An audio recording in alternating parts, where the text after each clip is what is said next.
Fala aí, galera do Projeto X, aquele que multiplica as suas chances de aprovação. Meu nome é Paulo Vitor, a gente vai dar uma olhadinha aqui na biologia, falando hoje sobre membrana plasmática, pelo menos começando a falar de membrana plasmática. Bom, a membrana é uma estrutura que todas as células têm. Tá? Então, seja a célula eucarionte, seja a célula procarionte, tem que ter membrana, isso é obrigatório. Afinal de contas, é a membrana que delimita a estrutura inteira da célula.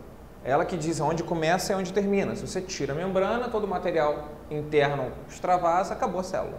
Então, a membrana plasmática é obrigatório. É claro que peculiaridades, detalhes químicos entre procariontes e eucariontes vão existir. O que a gente vai dar uma olhadinha aqui agora não é nesses detalhes, na verdade. A gente vai dar uma olhadinha na parte básica, na estrutura básica de uma membrana plasmática. A gente adota hoje um modelo chamado de modelo mosaico fluido. E já vocês vão entender o motivo desse nome. Vamos imaginar uma célula qualquer, eu faço um corte na membrana e amplio essa membrana para que você possa dar uma olhadinha na estrutura dela a nível molecular. Tá? Então a gente está ampliando uma membrana plasmática. Vendo essa membrana de perto, o que a gente vai perceber? De cara é notada uma repetição de uma estruturazinha que a gente chama de fosfolipídio. Por isso a gente vai ter aqui uma bicamada de fosfolipídios. Porque se vocês perceberem, essa estrutura ela se repete numa camada e depois ela se repete numa camada aqui em cima. Por isso bicamada. Repara só aqui, só para falar um pouquinho do fosfolipídio, ele é uma molécula de lipídio com fosfato. Então ele tem uma cabeça formada de fosfato e ele tem aqui duas caudas que são ácidos graxos, são cadeias de ácidos graxos, né? Uma representação aqui dos ácidos graxos que são apolares. O fosfato, ele é polar. Se você lembrar um pouquinho da sua química, aquilo que é polar tem uma certa afinidade com a água.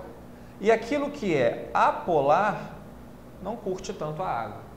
Essa camada de ácido graxo, ela é uma camada hidrofóbica, enquanto que a camada de fosfato é uma camada hidrofílica, tem afinidade pela água e aqui eu não tenho afinidade pela água.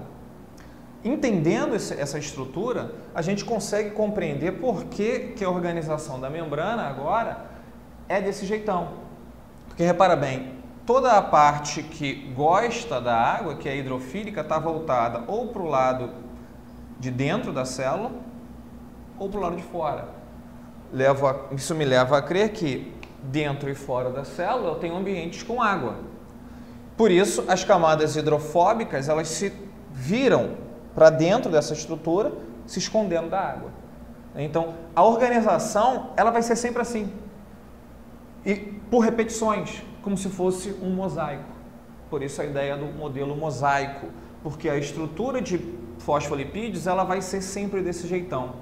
Só que isso tem uma certa maleabilidade, isso tem um movimento. Então ela sobe, desce, uma camada pode correr para um lado, correr para o outro. Então ela tem um movimento, ela é maleável, como se fosse algo fluido. Então por isso a ideia do mosaico fluido.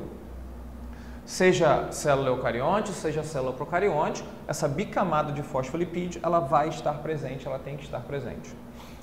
Além dos fosfolipídios, a gente vai encontrar outras substâncias mergulhadas ali na membrana. A gente pode encontrar outros lipídios, a gente pode encontrar colesterol, a gente vai encontrar carboidratos. Mas eu queria dar uma destacada hoje aqui nas proteínas. A gente vai encontrar proteínas que são periféricas, ou seja, ou só de um lado ou só do outro lado aqui. Ou eu tenho também proteínas que atravessam a membrana, são proteínas transmembrana. Ela atravessa de ponta a ponta. Essa proteína aqui, ela é um excelente, por exemplo, canal de comunicação entre o meio interno e o meio externo. Algumas substâncias poderiam atravessar essa proteína.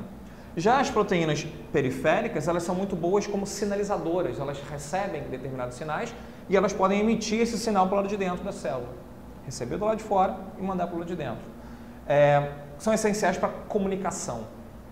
As proteínas periféricas conferem uma série de propriedades, mas uma propriedade muito legal é a comunicação entre as células. As células precisam se comunicar, elas precisam trocar uma ideia uma com a outra, para saber se ela é daquele organismo, se ela não é do organismo, para determinar a função dela. E esse tipo de comunicação ela é química, ela é feita por essas proteínas. Tem ainda aqui uma coisinha que eu queria destacar para vocês, o glicocálix. O glicocálix é uma estrutura que a gente encontra em células animais. O glicocálix ele fica do lado externo da membrana, ele é um envoltório presente em algumas células animais, não todas, mas que, entre outras coisas, serve muito para comunicação entre células, é interessante. É um interessante meio das células saberem que ela pertence ou não pertence ao organismo. Então, uma célula sabe se ela é ou não é do seu corpo pela presença do glicocálix.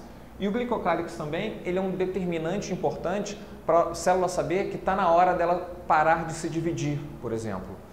Porque conforme as células vão se dividindo, as membranas elas vão se tocando e elas vão se pressionando uma contra a outra. O glicocálix ele percebe esse toque entre as membranas e ele sinaliza para a célula que está na hora dela parar de dividir, não está tendo mais espaço. Esse é um mecanismo, por exemplo, interessante para bloquear a formação de tumores. O glicocálix é uma estrutura exclusiva aqui de animais, tá, galera? Vamos falar agora um pouquinho das propriedades relacionadas ao transporte das membranas plasmáticas, que também é uma função essencial, talvez a função mais importante a nível de vestibulares de um modo geral e do Enem aí.